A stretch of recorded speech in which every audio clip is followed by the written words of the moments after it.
పట్టపగలే తాగుతున్నాడని బాలు వీడియోని అందరికీ చూపించిన మనోజ్, బాలు కారుని సీజ్ చేయించిన సంజయ్, నిజంగానే ఇదంతా ఎలా జరిగింది అనేది ఈ వీడియోలో తెలుసుకుందాం. మనోజ్ అయితే కారు కొనుక్కుందామని ఇక కార్లు అయితే చూస్తూ ఉంటాడు.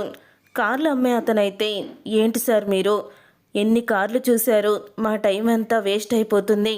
ఒక కస్టమర్కి ఇంతసేపు మేము కారుని చూయిస్తే మిగతా కస్టమర్లందరూ కూడా మమ్మల్ని విసుక్కుంటారు. అప్పుడు మా కార్లు చూడడానికి కూడా రారు. మీరు చాలాసేపటి నుంచి చూస్తున్నారు, కనీసం ఒక కారు కూడా తీసుకోలేదు. ఇంతకీ మీకు కారు తీసుకునే ఉద్దేశం ఉందా లేదా చెప్పండి సార్ అని అతను మనోజ్ని అడుగుతూ ఉంటాడు. కారు కండిషన్ చూసి తీసుకోవాలి కదా అని అంటూ ఉంటాడు. మనోజ్ అయితే, చూడండి సార్, మీరు కొంటే కొనండి, లేకపోతే లేదు. ఒకే కస్టమర్తో ఎంతసేపు ఉంటే మా వ్యాపారం దెబ్బతింటుంది అని అంటూ ఉంటాడు అతను. అప్పుడే ఇక మనోజ్ అయితే, ఈ కారు చాలా బాగుంది, ఇది ఫైనల్ చేసుకుంటాను అని అంటూ ఉంటే, సరే సార్, ముందు 1,00,000 రూపాయలు డౌన్ పేమెంట్ కట్టండి, తర్వాత మీరు లోన్ కూడా తీసుకోవచ్చు అని అతను చెప్తూ ఉంటాడు. మా ఆవిడ కూడా రావాలి, తనకు వచ్చాక అప్పుడు నచ్చి అప్పుడు తీసుకుంటాను కారు అని మనోజ్ అంటాడు. అంటే ఇప్పటి వరకు మీరు చూశారు, ఇప్పుడేమో మీ వైఫ్ చూడాలా? ఆవిడ కూడా సాయంత్రం దాకా జరిపిస్తుందా? ఏంటి సార్ మాకు ఈ బాధ అని అడుగుతూ ఉంటాడు అతను. లేదు, నా వైఫ్ తొందరగానే వచ్చేస్తుంది, తను వచ్చిన వెంటనే పేమెంట్ అయితే ఇచ్చేస్తాను అని అంటూ ఉంటాడు మనోజ్ అయితే. అంతలోకి ఇక అతను కార్లు అమ్మే అతనైతే, సార్ తొందరగా కానివ్వండి, వేరే కస్టమర్లు వస్తే మళ్ళీ కారు కూడా ఉండదు అని చెప్పేస్తాడు. ఇక మనోజు రోహిణికి ఫోన్ చేస్తాడు. ఎక్కడున్నావు రోహిణి, తొందరగా రా అని ఫోన్ చేస్తూ ఉంటాడు. ఇంతలో ఎమ్మెల్యే వాళ్ళని తీసుకొని బాలు అయితే సరిగ్గా కార్లు అమ్మే దగ్గరికే వస్తాడు. వచ్చిన తర్వాత అతను బాలుని, ఏంటి బాలు ఎలా ఉన్నావు అని అడుగుతూ ఉంటే, నేను చాలా బాగున్నానన్నా, ఎమ్మెల్యే గారి ఫ్రెండ్ అనమాట ఈయనకి కారు కావాలి, మంచి కార్లు ఏమన్నా చూపించండి అన్నా అని అంటూ ఉంటే, మా దగ్గర చాలా కార్లు ఉన్నాయి సార్, మంచి కండిషన్లో ఉన్న కార్లు చూడండి లోపలికి వచ్చి అని అతను లోపలికైతే తీసుకువెళ్తాడు. తీసుకువెళ్ళిన తర్వాత మనోజ్కి ఏ కారు అయితే నచ్చుతుందో వాళ్ళకి కూడా అదే కారు నచ్చుతుంది. ఈ కారు కొత్త కారులో ఉంది, ఈ కారు ఫైనల్ చేసేయండి అని అంటూ ఉంటాడు ఎమ్మెల్యే. అప్పుడే బాలు అయితే, అన్నా ఈ కారు మేము తీసుకుంటాము అని అంటూ ఉంటాడు బాలు. అప్పుడే ఆల్రెడీ ఒక కస్టమర్ ఈ కారు కావాలని అడిగాడు బాలు, వాళ్ళ వైఫ్ వచ్చి చూడాలని చెప్పాడు, అతను ఇక్కడే ఉన్నాడు, ఆయన బిజినెస్ మ్యాను అని అంటూ ఉంటాడు కార్లు అమ్మే అతనైతే. అప్పుడే ఇంకా వాళ్ళు అడ్వాన్స్ ఇచ్చారా అని ఎమ్మెల్యే అడుగుతూ ఉంటాడు. అడ్వాన్స్ ఏమీ ఇవ్వలేదు సార్ అని అంటూ ఉంటే, అడ్వాన్స్ ఇవ్వకుండా వాళ్ళు కార్ బుక్ చేసుకున్నట్టు ఎలా అవుతుంది? ఈ కారు మాకు బాగా నచ్చింది, ఈ కారే కావాలి అని బాలు అయితే, ఆ బిజినెస్ మ్యాన్తో నేను మాట్లాడతాను అని బాలు అంటాడు. ఇప్పుడు వాళ్ళు ఎక్కడున్నారు అని అడుగుతూ ఉంటే, రా బాలు నేను తీసుకువెళ్తాను అని మనోజ్ రోహిణి దగ్గరికి బాలునైతే తీసుకువెళ్తారు. తీసుకువెళ్ళిన తర్వాత, వీడా కారు కొంది, రే నువ్వు బిజినెస్ మ్యాన్ ఎప్పుడయ్యావురా?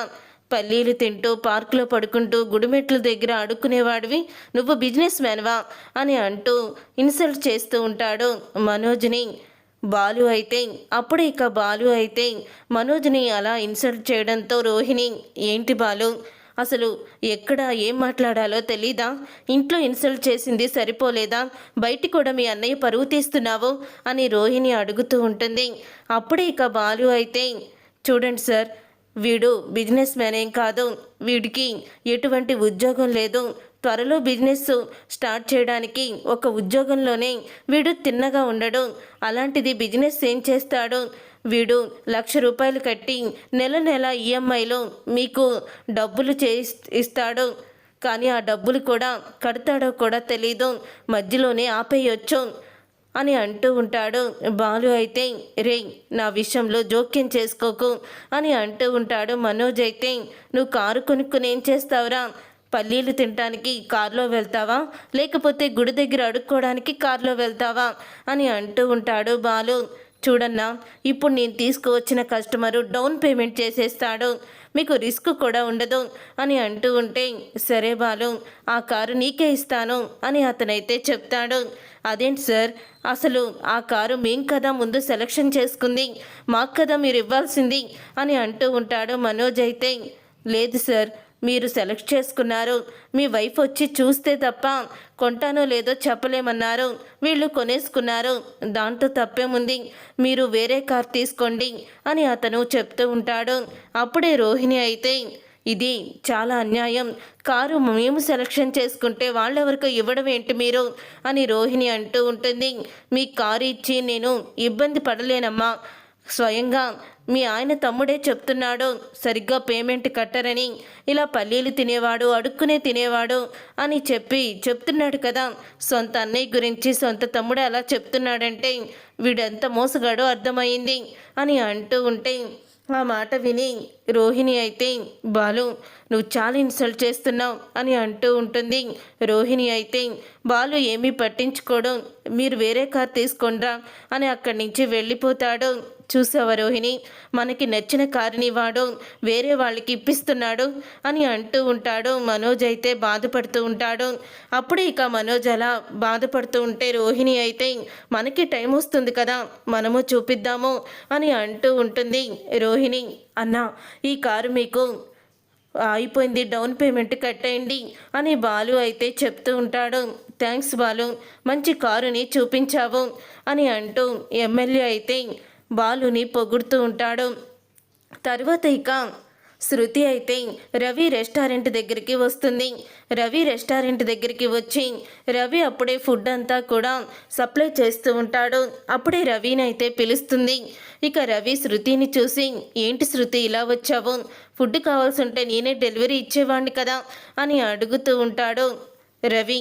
అప్పుడే ఇక శృతి అయితే, నేను ఫుడ్ తినటానికి రాలేదు, వేరే పని మీద వచ్చాను అని అంటూ ఉంటుంది. శృతి, నీతో నేను ఒక ఇంపార్టెంట్ విషయం మాట్లాడాలి అని అనగానే, ఇంపార్టెంట్ విషయమా, ఏంటి శృతి అని అడుగుతూ ఉంటాడు రవి.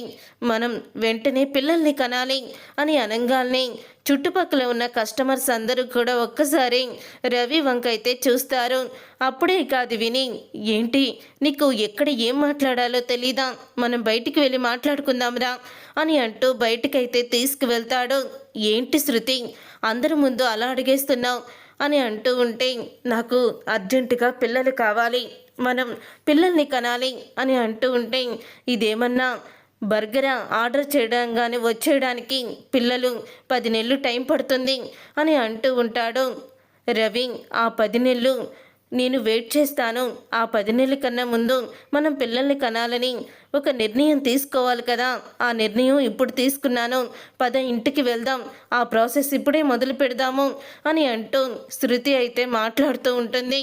ఏంటి శృతి అలా మాట్లాడుతున్నావు, ప్రాసెస్ మొదలు పెట్టడం ఏంటి, అసలు నీకు ఏంటి ఇదంతా అని అంటూ రవి అడుగుతూ ఉంటే, రవి అది కాదు రవి, నా బాధని అర్థం చేసుకో అని అంటూ ఉంటుంది శృతి. ఇంతలో రవి అయితే, అయినా మన లైఫ్లో సెటిల్ అయ్యే వరకు పిల్లలు వద్దనుకున్నాం కదా, ఒక 5-6 సంవత్సరాలు పిల్లల్ని అవాయిడ్ చేద్దాం అనుకున్నాం కదా అని రవి అంటాడు. నువ్వన్నది నిజమే, కానీ ఈరోజు డబ్బింగ్ చెప్పేటప్పుడు నేను చిన్న పిల్లల వాయిస్ చెప్పాల్సి వచ్చింది. ఆ క్యూట్ పిల్లల మాటలు వింటూ ఉంటే నాకు కూడా పిల్లలుంటే బాగుండు అని అనిపించింది రవి, అందుకని అని అంటూ ఉంటుంది శృతి. అంటే ఏదన్నా నువ్వు దెయ్యం స్టోరీకి డబ్బింగ్ చెప్తే దెయ్యాలు కావాలంటావా ఏంటి అని అంటూ ఉంటాడు. అప్పుడే ఇక శృతి అయితే, పద మనం ముందు ఇంటికి వెళ్దాము అని అడుగుతూ ఉంటుంది. అప్పుడే ఇక రవి అయితే, చూడు శృతి, దేనికన్నా సమయం సందర్భం ఉండాలి, ఎప్పుడు పడితే అప్పుడా, అసలు నీకు ఈ బుద్ధుందా అని అడుగుతూ ఉంటాడు. అదేంటి రవి అలా మాట్లాడుతున్నావు, పిల్లల్ని కనడాలని నాకు అనిపిస్తుంది, దాన్ని నువ్వు బుద్ధిమాలిన పని అంటావేంటి అని అనగానే అప్పుడే ఇంకా రవి అయితే అంటూ ఉంటాడు, రెస్పాన్సిబిలిటీసు పిల్లలంటే చాలా ఉంటాయి, నీకు తెలీదు, నువ్వు చేసేది కార్పొరేట్ జాబు, నీకు లీవ్స్ అనేవి కూడా ఉండవు, అప్పుడు పుట్టే పిల్లల్ని ఎవరు చూసుకుంటారు అని అడుగుతూ ఉంటాడు. అప్పుడే ఇక శృతి అయితే, ఒకరోజు నువ్వు చూసుకుంటావు, ఒకరోజు నేను చూసుకుంటాను, లేకపోతే వాళ్ళని డబ్బింగ్ స్టూడియోకి తీసుకువెళ్తాను, తర్వాత ఎలాగో పిల్లల్ని చూసేందుకు చాలా ఇవి ఉన్నాయి కదా, అక్కడికి చేర్పించేస్తాను అని అంటూ ఉంటే, అలా చేస్తే మా అమ్మ నాన్న ఒప్పుకోరు, వాళ్ళు అస్సలు కూడా ఒప్పుకోరు, వాళ్ళే చూస్తామంటారు అని అంటూ ఉంటాడు రవి. అయినా మన పిల్లల గురించి వాళ్ళు మాట్లాడతామేంటి, మనది కదా రెస్పాన్సిబిలిటీ, మన ఇష్టం, మన పిల్లల్ని మనం ఏదైనా చేసుకుంటాము అని అంటూ ఉంటుంది శృతి. అయితే మా అమ్మ నాన్నగా నా పిల్లల గురించి అడిగే హక్కు వాళ్ళకుంది శృతి. నీకు చెప్పాను కదా, ఫైనాన్షియల్గా కూడా మనం ఇంకా నిలబడాలి. ఇప్పుడు నువ్వు నేను కలిసి చేస్తేనే మనకి ఖర్చులు సరిపోతున్నాయి.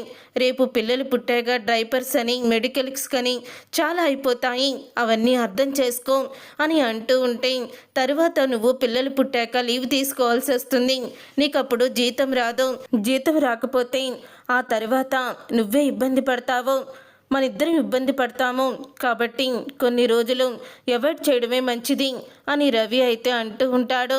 ఇంతలో ఇక రెస్టారెంట్ మేనేజర్ వచ్చి, రవి ఏంటి నీకు పిల్లలున్నారా అని అడుగుతూ ఉంటే, అయ్యో లేదు సార్ అని అంటూ ఉంటాడు రవి. మీ ఆవిడ ప్రెగ్నెంటా అని అనగానే, లేదు ప్రెగ్నెంట్ అవుతాను, అది మీరు వన్ డే పర్మిషన్ ఇస్తే అని శృతి అంటుంది. ఒక్కసారి మేనేజర్, ఏంటి రవి తను ఇంత ఫాస్ట్గా ఉంది అని అంటూ ఉంటాడు. ఫాస్ట్గా లేకపోతే అని చెప్తూ ఉంటుంది శృతి. అయితే శృతి నువ్వు ఆగు, నువ్వు వెళ్ళి ఇంటికి, నేను వస్తాను అని అంటూ ఉంటాడు రవి. అప్పుడే ఇక శృతి అయితే, సరే సాయంత్రం ఇంటికి వచ్చాక నీ నిర్ణయం ఏంటో చెప్పు అని శృతి అయితే అక్కడి నుంచి వెళ్ళిపోతుంది. ఏంటి రవి మీ భార్య ఇలా మాట్లాడుతుంది, నువ్వేమో మెత్తగా, తనేమో స్పీడు, ఎలా భరిస్తున్నావు అని అడుగుతూ ఉంటాడు. సార్ అదేం లేదులే సార్ అని అంటూ ఉంటాడు రవి. చూడు రవి, ముందు నీ పనిని నువ్వు సక్రమంగా చెయ్యి, ఇలాగా పనిని డిస్టర్బ్ చేస్తూ ఉంటే నువ్వు మాత్రం ఏం చేయగలవు, ముందు నీకు జాబ్ ముఖ్యం, ఇప్పుడే కెరీర్లో నువ్వు సెటిల్ అవుతున్నావు అని అంటూ ఉంటాడు మేనేజర్. అయితే అప్పుడే రవి లోపలికి వెళ్ళిపోతాడు. తర్వాత బాలు అయితే ఎమ్మెల్యేని తీసుకొని ఒక బారు దగ్గరికి వెళ్తాడు. మీరు అడిగిన ఈ బార్లో అన్ని ఫెసిలిటీస్ ఉంటాయి సార్, వెళ్ళండి అని బాలు అంటే, నువ్వు కూడా రా బాలు లోపలికి, ఒక బీర్ తాగుదు కానీ అని ఎమ్మెల్యే అంటాడు. లేదు సార్, నేను పగలు కస్టమర్స్ ఉండగా తాగను, అస్సలు కూడా అలాగే తప్పు చెయ్యను అని అంటూ ఉంటాడు బాలు. అయితే ఆ కస్టమర్లు మేమే కదా బాలు, పర్వాలేదులే పద వెళ్దాం అని అంటూ ఉంటే, లేదు సార్ డ్యూటీలో ఉండగా అస్సలు కూడా నేను డ్రింక్ చేయను, అప్పుడు కస్టమర్లు నా గురించి బ్యాడ్గా అనుకుంటారు, నన్ను బలవంతం పెట్టొద్దు సార్, ప్లీజ్ సార్ అని అంటూ ఉంటాడు అతనైతే. బాలు అయితే అప్పుడే, నీ సిన్సియారిటీ నాకు నచ్చిందయ్యా, సరే మేము వెళ్ళొస్తాము, నువ్వు ఇక్కడే ఉంటావా, వేరే ఒక చోటుకి వెళ్ళాలి అని అంటూ ఉంటాడు ఎమ్మెల్యే. సరే సార్ మీరు ఎంతసేపు ఉండమన్నా నేను ఇక్కడ ఉంటాను అని బాలు అయితే చెప్తాడు. అప్పుడే ఎమ్మెల్యే తన ఫ్రెండ్ని తీసుకొని లోపలికి వెళ్తే, బాలు ఫ్రెండ్ అయితే, రే ఏంట్రా ఇది, లోపలికి వచ్చి ఒక బీరు తాగొచ్చు కదా, ఏదో మందు అలవాటే లేనట్టు చాలా ఇది చేస్తున్నావురా నువ్వు అని అంటూ ఉంటే, రే కస్టమర్లు ఉండగా నేను మందు తాగను, పగలు డ్రింక్ చేసి అసలు క్యాబ్ని నేను పోనిచ్చిన వెళ్ళనివ్వను, అలాంటిది నన్ను తాగమంటావేంటి అని అడుగుతూ ఉంటే, పెళ్ళైన తర్వాత నువ్వు చాలా మారిపోయావురా అని అతను అంటూ ఉంటాడు. నువ్వు కూడా పెళ్లి చేసుకోరా, మంచి భార్య, అర్థం చేసుకునే భార్య దొరికితే మనం తాగడం ఎందుకు, తాగి వాళ్ళని బాధ పెట్టడం ఎందుకు, ఈ తాగుడంతా కూడా అనవసరంరా, అంత మంచి భార్య, నన్ను ప్రేమగా చూసుకునే భార్య నాకుంది అని బాలు అయితే మీనాని పొగుడుతూ ఉంటాడు. తర్వాత ఇక ఎమ్మెల్యే లోపలికి వెళ్ళాక బాలుకి అయితే ఒక కాల్ వస్తుంది. ఇక బాలుకి కాల్ వచ్చి ఒక లాంగ్ ట్రిప్ ఉందని చెప్పి కాల్ రావడంతో ఇక బాలు అయితే లోపలికి వెళ్ళి లాంగ్ ట్రిప్కి వెళ్ళాలని ఎమ్మెల్యేని అడగాలనుకుంటాడు. లోపలికైతే వెళ్తాడు. వెళ్ళిన తర్వాత ఎమ్మెల్యే ఫోన్ మాట్లాడడానికని పక్కకి వెళ్తాడు. రే సార్ ఎక్కడున్నారా అని బాలు తన ఫ్రెండ్ని అడుగుతూ ఉంటాడు. సార్ రెస్ట్ రూమ్కి వెళ్ళారా, వాళ్ళ ఫ్రెండ్ ఏమో వాళ్ళ వైఫ్తో మాట్లాడుతున్నారు. ఏంట్రా కూర్చో, లోపలికి రావన్నావు, నువ్వు వస్తావని నాకు తెలుసులే, ఓ బీర్ తాగు అని అతను అంటూ ఉంటాడు. అప్పుడే రే నేను తాగడానికి రాలేదురా, నాకు ఒక లాంగ్ ట్రిప్ తగిలింది, అయినా సమయం అంతా ఇక్కడ నాకు ఏది కూడా లాభం ఉండదు కానీ వేస్ట్ అయిపోయింది. అందుకే వాళ్ళతో చెప్పి లాంగ్ ట్రిప్కి వెళ్దామని నేను అనుకుంటున్నాను అని బాలు అంటాడు. ఇంతలో అదే బార్కి గుణ అయితే వస్తాడు. గుణ కూడా అక్కడే ఉండడంతో బాలుని చూసి వీడేంట్రా ఇప్పుడు ఈ టైంలో ఇక్కడికి వచ్చాడు, వాడేం మాట్లాడుకుంటున్నాడో వెళ్ళి అక్కడ విను అని గుణ అయితే తన మనిషిని పంపిస్తాడు. రే ట్రిప్కి వెళ్తే మాత్రం మందు కొట్టడానికి ఏమైందిరా, నువ్వు మందు తాగు, ఇదిగోరా ఇదిగో తాగు అని ఇవ్వబోతూ ఉంటే పట్టపగలు మందు తాగడానికి నేనేమన్నా పచ్చి తాగుమోతున్నారా అని గట్టిగా అరుస్తాడు బాలు. గట్టిగా బాలు అరవడంతో అప్పుడే అందరూ బాలు వంక చూస్తారు. ఇక బాలు అయితే మిమ్మల్ని కాదు సార్, మీరు తాగండి, మిమ్మల్ని కాదు అని బాలు అయితే అంటూ ఉంటాడు. అప్పుడే ఇంకా గుణ దగ్గరికి వెళ్ళి తన మనిషి, చూసావన్నా వాడు తాగడానికి రాలేదు, వాడు ఎమ్మెల్యేతో వచ్చాడు అని చెప్తూ ఉంటే రే ఆ మీనా నన్ను తాగుమోతంద్రా, తన భర్త పచ్చి తాగుమోతని అందరికీ ఈరోజు తెలిసేలా చేస్తాను అని గుణ అయితే అప్పుడే ఇక గుణ వెంటనే వీడియో తీయడం మొదలు పెడతాడు. ఇంతలో ఎమ్మెల్యే వస్తాడు. ఇక ఎమ్మెల్యే రావడంతో బాలు వచ్చావా, అయితే మందు తాగు అని అంటూ ఉంటే లేదు సార్ నేను మందు తాగడానికి రాలేదు అని చెప్పడంతో సరే నాకు మందు పొయ్యి, ఒక పెగ్గు వెయ్యి పొయ్యి అని అంటే మందు అయితే పోస్తూ ఉంటాడు గ్లాస్లో. అదంతా కూడా వీడియో తీస్తూ ఉంటాడు. గుణ అయితే ఆ స్టఫ్ కూడా తిను బాలు అని అనడంతో చికెన్ పీస్ తీసుకొని తింటూ ఉంటాడు. అంతా కూడా వీడియో తీస్తూ ఉంటాడు గుణ. ఇంతలో బాలు అయితే అన్నా నాకు వేరే ట్రిప్ తగిలింది, మీకోసం మా ఫ్రెండ్ని పంపిస్తానన్నా అని అంటూ ఉంటే చిటికేస్తే నాకు 10 కార్లు వస్తాయి, నేను వెళ్తానులే బాలు, నువ్వేమీ కంగారు పడకు అని అంటూ ఉంటాడు. ఎమ్మెల్యే నువ్వు వెళ్ళు అని అనగానే అక్కడే ఉన్న ఇంకొక ఫ్రెండ్ని గుణ అయితే సైగ చేసి బాలుకి కాలు అడ్డు పెట్టి పడబోయేలా చేయమని చెప్తాడు. ఇంకా బాలు అయితే బయటికి వెళ్ళబోతుండగా ఆయన కాలు అడ్డు పెడతాడు. దాంతో బాలు ముందుకి పడబోతుంటాడు. సారీ బాస్ సారీ అని అతను చెప్తూ ఉంటే చూసుకునే పని లేదా అంటూ కాలు కుంటుకుంటూ అక్కడికి వెళ్తాడు. బయటికి వెళ్ళాక మరో బైక్ వచ్చి బాలుని గుద్దబోతూ ఉంటుంది. అప్పుడే ఆ అతనితో కూడా గొడవ పెట్టుకున్నట్టు వీడియో తీస్తారు. ఇక కాలికి దెబ్బ తగిలి కుంటుకుంటూ నడుస్తూ ఉన్న బాలుని తాగి నడుస్తున్నాడని, ఇలాంటి వాడు ఇప్పుడు తాగి నడిస్తే ఎలాగని చెప్పి గుణ అయితే వీడియోలు సోషల్ మీడియాలో వదలడానికి సిద్ధమవుతాడు. ఈ రోజుతో బాలు కెరియర్ మొత్తం కూడా దెబ్బతింటుంది. ఇక బాలు మన జోలికి రావాలంటే వణికిపోతాడు అని అనుకుంటూ ఉంటాడు. గుణ అయితే సోషల్ మీడియాలో దాన్ని మొత్తం కూడా ప్రచారం చేద్దామని గుణ నిర్ణయం తీసుకుంటాడు. ఇంతలో మీనా అయితే ఇంటికి వస్తుంది తన తల్లిని హాస్పిటల్ నుంచి తీసుకొని. అప్పుడే నేను వెళ్ళి పాల ప్యాకెట్ తీసుకొస్తానక్క, నువ్వే కాఫీ పెట్టాలి అని సుమతి చెప్తూ ఉంటుంది. ఇంతలో ఇక శివ అయితే ఇంటికి వస్తాడు. ఎలా ఉందమ్మా అని అడుగుతూ ఉంటాడు. నా గురించి నీకెందుకురా అని అంటూ ఉంటుంది పార్వతి. నేను నీకేమన్నా తినడానికి తీసుకొస్తాను అని శివ అయితే చెప్తాడు. లేకపోతే హాస్పిటల్కి వెళ్దాం అని అంటూ ఉంటే హాస్పిటల్కి నేను వెళ్ళి తీసుకొచ్చేసాను, నువ్వేమీ తీసుకువెళ్ళాల్సిన అవసరం లేదు అని అంటూ ఉంటుంది మీనా. ఇంతలో శివకి ఫోన్ వస్తుంది. ఫోన్ రావడంతో అప్పుడే మీనా శివ దగ్గరికి వెళ్ళి ఫోన్ కొత్త ఫోనా అని అడిగి తీసుకుంటుంది. అవునంటాడు శివ. ఈ ఫోను చాలా ఖరీదులా ఉంది, ఈ ఫోన్ కొనడానికి నీకు డబ్బులు ఎలా వచ్చాయి అని అడుగుతూ ఉంటే నేను సంపాదిస్తున్నాను, నాకు దగ్గర డబ్బులు వస్తున్నాయి అని అంటూ ఉంటాడు శివ. అంటే బయటికి వెళ్ళి గుణతో కలిసి రౌడీజం చేస్తున్నావా, రౌడీజం చేసి ఇంటి పరువుని తీయాలని చూస్తున్నావా అని నిలదీస్తూ ఉంటుంది మీనా అయితే. అప్పుడే ఇక మీనా అలా నిలదీస్తూ ఉండగా ఇంతలో ఇక శివకి ఒక వీడియో వస్తుంది. ఆ వీడియోని శివ చూపిస్తాడు మీనాకి. ఏంటి, నన్ను రౌడీజం చేసేవాడని అన్నావు కదా, గుణాని ఇష్టం వచ్చినట్లు తాగుమోతు అని మాట్లాడావు, ఇప్పుడు నీ మొగుడే తాగుమోతు, ఇలాగా కస్టమర్లు ఎక్కించుకొని కూడా తను తాగుతున్నాడు అని అంటూ ఉంటే ఆ మాట విని ఒక్కసారి వీడియో చూసి మీనా షాక్ అయిపోతూ ఉంటుంది.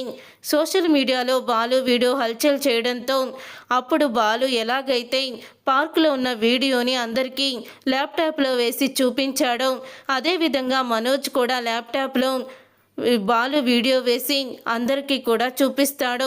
పట్టపగలే పచ్చి తాగుమోతులాగా ఎలా తాగి కారు డ్రైవ్ చేస్తూ అందరితో ఎలా గొడవ పెట్టుకుంటున్నాడో వీడు అని మనోజ్ అయితే అంటూ ఉంటాడు. ఇంతలో ఇక సంజయ్ అయితే ఈ వీడియోని చూసి ట్రాఫిక్ పోలీసులకి ఫోన్ అయితే చేస్తాడు. ట్రాఫిక్ పోలీసులకి ఫోన్ చేసి అప్పుడే ఇక మీరు ఒక అతన్ని అరెస్ట్ చెయ్యాలి, అతను తాగేసి అతను చెడ్డగా ప్రవర్తిస్తున్నాడు అని అంటూ ఉంటాడు. అప్పుడే ఇక పోలీసులైతే బాలు కారుని ఆపుతారు. ఇక బాలు కారుని సీజ్ చేస్తారు. కాగితాలన్నీ సరిగ్గా ఉన్నాయని బాలు బ్రతిమలాడుకున్నా సరే బాలు కారు అయితే సీజ్ చేస్తారు. చూశారుగా ఫ్రెండ్స్, మరి బాలు మెడకి చుట్టుకున్న ఈ ఉచ్చుని ఎవరు కాపాడతారో, ఎవరు ఈ ఉచ్చుని విడదీస్తారో, అసలు ఏం జరగబోతుందనేది రాబోయే కథలో తెలుసుకుందాం. ఈ వీడియో మీకు నచ్చితే తప్పకుండా లైక్ చేయండి, షేర్ చేయండి, కామెంట్ చేయండి. మా ఛానల్ని సబ్స్క్రైబ్ చేసుకొని పక్కనే ఉన్న గంట సింబల్పై ఆల్ అని క్లిక్ చేయండి.